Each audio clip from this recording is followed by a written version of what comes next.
गौर से सुने। जो इंसान अपने मकाम से वाकिफ़ नहीं होता वो अपने एहतराम से वाकिफ़ नहीं होता। हज पर जाने वाले लोग दो पत्थरों से मुलाकात करते हैं।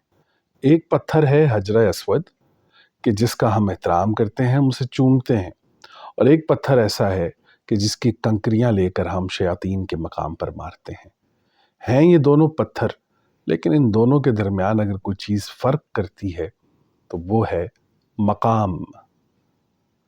मकाम का फ़र्क इंसान की ज़िंदगी को बदल देता है। आप चाहें तो ऐसे मकाम पर रहें कि आपका एहतराम किया जाए, आप चाहें तो ऐसे मकाम पर रहें कि आपको फेंक दिया जाए। अल्लाह ताला आपका मकाम सलामत रखे, आपका एहतराम सलामत रखे।